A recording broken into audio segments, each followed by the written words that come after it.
English learners, and welcome back to another great lesson with English Pod. My name is Marco. And I'm Erica. And today we're bringing you a great intermediate lesson with some really useful vocabulary. Some vocabulary you can use to describe your job. Yes, this is a really common situation when someone asks you what you do, and you have to tell them. Exactly. So today's lesson is all about that.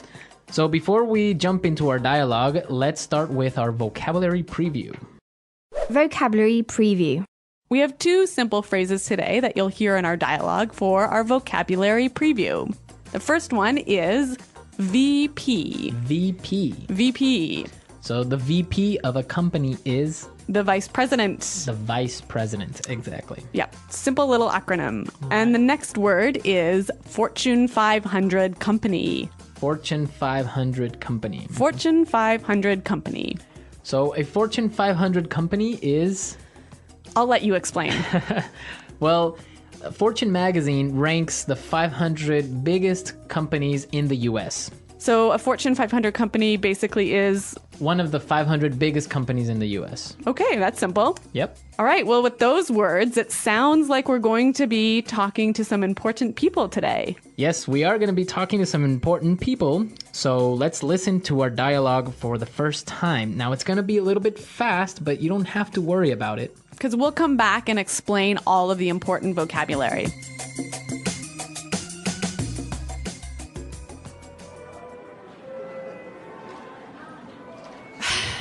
Oh, look. There's Caroline and her boyfriend. She's always going on about him at the office. Great, they saw us. They're coming this way. Oh, man. Jessica, Arthur, hi. I'd like you to meet my boyfriend, Greg. He's the VP of Quality and Safety for a top Fortune 500 food company. Nice to meet you. This is my husband, Arthur. Hey, how's it going? Hello? Caroline talks about you all the time.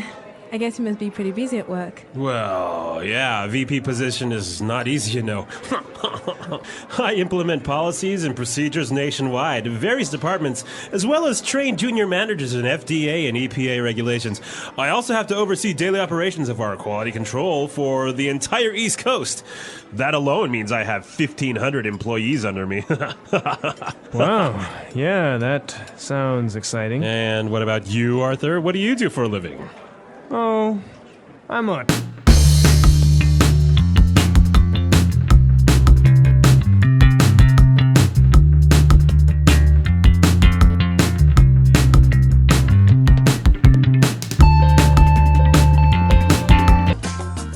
All right, great music for our dialogue again, huh? Chosen by? By moi. Of course. Yeah, Top Gun is one of my all-time favorite movies. And Top Gun pilot, what a cool profession. An excellent profession. Much cooler than being like A the VP. Yeah, how boring is that? Yeah. Anyway, this guy was a bit of a jerk, don't you think? Yeah, you can tell a little bit of the sarcastic tone he had in his voice. Definitely. But he did use some interesting phrases, and we can talk about those now. Right, so let's take a look at language takeaway. Language takeaway. Our first word for language takeaways is implement. Implement. Implement. Implement. Let's listen to some examples of this word to help us understand its meaning. Example 1. Our company has to implement this sales strategy. Example 2. Sarah will be responsible for implementing the plan. Example 3. I implemented several new policies. Okay, great examples. And just in case, to implement means to? Put into action. Put into action. Great. Exactly. Our second word for language takeaway, policies. Policies. Policies. Policies. So policies are basically rules and regulations Exactly. Formal rules. for a company or an organization. Exactly. Policies. Great. Third word, Oversee. oversee. Oversee. Oversee. So when you oversee operations, it means Like you watch it to make sure it's okay. you supervise it. This is an excellent word to use when you want to talk about your job responsibilities. Right. Oversee. Great. And our last word for language takeaway, it's kind of tricky, so let's listen to how it was used in our dialogue. That alone means I have 1,500 employees under me. That alone means I have 1,500 employees under me. So this guy has 1,500 employees under him, meaning he supervises 1,500 employees. Right, he manages 1,500 employees. He must be a busy man. Yes, for 1,500 employees. How many employees do you have under you, Erica? 2. Yeah, not quite as much as 1,500. Yeah, guess I'm not a VP right yet, hey? Not yet, but you will. Okay. All right, so with this in mind, we are ready to listen to our dialogue for a second time, and this time it's going to be slower. Oh, look, there's Caroline and her boyfriend. She's always going on about him at the office. Oh, great, they saw us. They're coming this way. Oh, man. Jessica, Arthur, hi. I'd like you to meet my boyfriend, Greg. He's the VP of Quality and Safety for a top Fortune 500 food company. Nice to meet you. This is my husband, Arthur. Hey, how's it going? Hello? Caroline talks about you all the time. I guess you must be pretty busy at work. Well, yeah. A VP position is not easy, you know. I implement policies and procedures nationwide of various departments, as well as train junior managers in FDA and EPA regulations. I also have to oversee daily operations of our quality control for the entire East Coast. That alone means I have 1,500 employees under me. Wow, yeah, that sounds exciting. And what about you, Arthur? What do you do for a living? Oh, I'm a Top Gun pilot. Okay, great stuff. With this, now we can start with our fluency builder for today. Fluency builder. We heard some excellent phrases in this dialogue, some phrases that sound really natural, hey? Yes, especially the first one that we have today is whenever someone talks and talks and talks and continuously talks without stopping, you would say, She's always going on about him at the office. She's always going on about him at the office. This is a really natural way of saying keeps talking about. right, keeps talking about him. Yep. So we have a few examples of how this phrase works. Let's listen. Example 1. My boss is always going on about how we need to save money. It's all he talks about. Example 2. Gary is always going on about his kids. He's always talking about how smart they are. Example 3. My mom is always going on about how I should get married. Okay, excellent. It's clear now. Yes. Okay, so let's move on to our second phrase for today. And this is a great one to use whenever you meet someone for the first time. Or when you start to talk to someone for the first time. Great. Hey, how's it going? Hey, how's it going? So this is a really relaxed and natural way of saying, how are you? How are you? Yeah. So yeah, you can just say, hey, how's it going? Yep. Great. Really natural sounding. Now, our third phrase is the most important one of our dialogue, Yes. and it's a really common situation. When someone asks you about your job, they might say this. Arthur, what do you do for a living? Arthur, what do you do for a living? So this is a really great way of asking what work do you do or what is your job? Yes. I know a lot of students sometimes say, what is your job? Yeah, and that is, it's kind of correct, but not really. It doesn't sound very natural. Right. So you want to use what do you do or What do you do for a living? Sounds great. That's the way you ask someone what is their job. And that's how you sound supernatural. Okay, so we're ready now to listen to our dialogue a last time. And now you are ready to understand everything.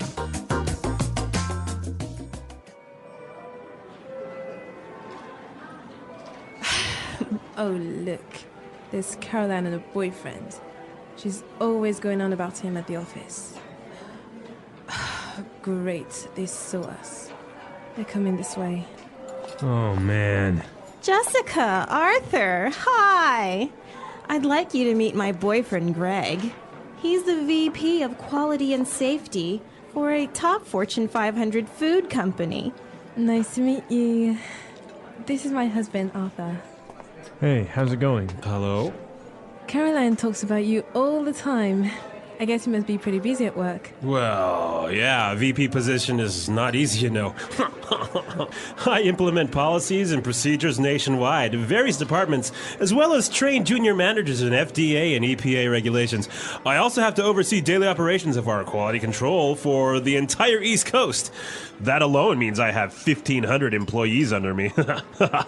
Wow, yeah, that sounds exciting. And what about you, Arthur? What do you do for a living? Oh, I'm a...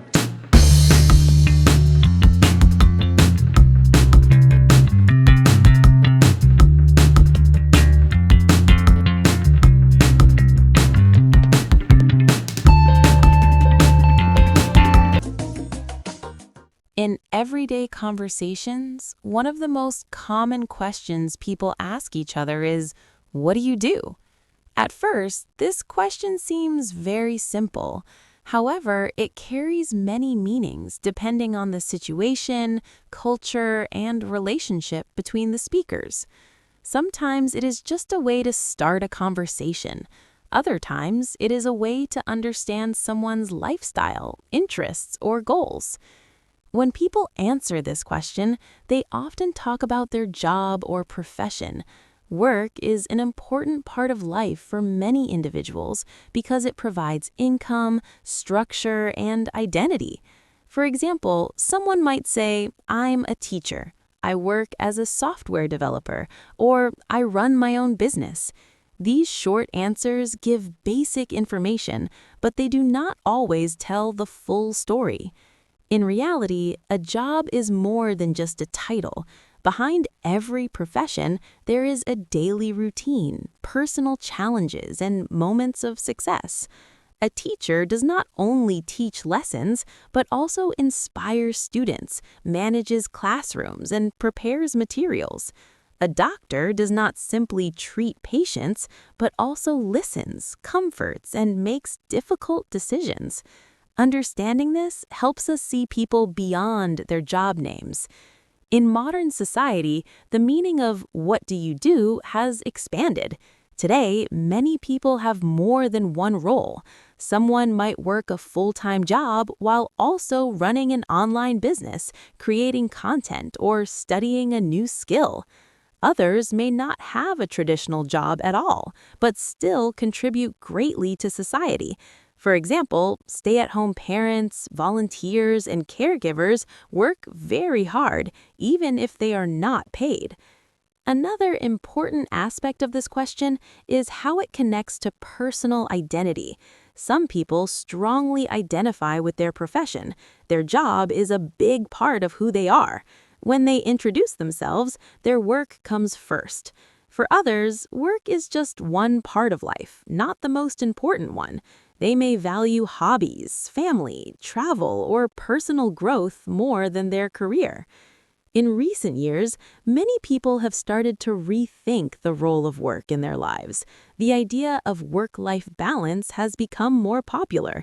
People are asking themselves important questions such as, do I enjoy what I do? Does my job give me purpose? Does it allow me to live the life I want? These questions show that what do you do is not only about earning money, but also about meaning and satisfaction. Technology has also changed how people answer this question. With the rise of remote work and digital platforms, jobs have become more flexible. Someone might say, I work remotely for an international company, or I'm a freelancer. These answers were less common in the past, but are now normal. This change allows people to work from different countries, manage their own schedules, and explore new opportunities. Cultural differences also play a big role in how people ask and answer, "What do you do?" In some cultures, asking about someone's job is very common and polite. In others, it may feel too personal, especially when meeting someone for the first time. In certain societies, people may judge others based on their profession, while in others, personal character and relationships are more important. It is also important to remember that not everyone is comfortable answering this question. Someone who is unemployed, changing careers, or feeling uncertain about their future may find it difficult. In these cases, it is helpful to be kind and open-minded. Instead of focusing only on jobs, we can ask broader questions like, "What are you interested in?" or "What do you enjoy doing?" As language learners, understanding how to talk about work is very useful. It helps you in interviews, social events, and everyday conversations. However, it is equally important to learn how to talk about responsibilities, goals, and passions. For example, instead of saying only, "I'm an engineer," you can say, "I'm an engineer and I enjoy solving problems and learning new technologies." This makes your answer richer and more engaging. When you think about your own answer to "What do you do?" take a moment to reflect. Your answer does not have to be perfect or impressive. It only needs to be honest. You can talk about what you are doing now, what you are learning, or what you hope to do in the future. Life is always changing, and so are our roles. In the end, "What do you do?" is more than a simple question. It is an invitation to share a part of your story. Whether you talk about your job, your studies, your dreams, or your daily activities, your answer reflects your journey.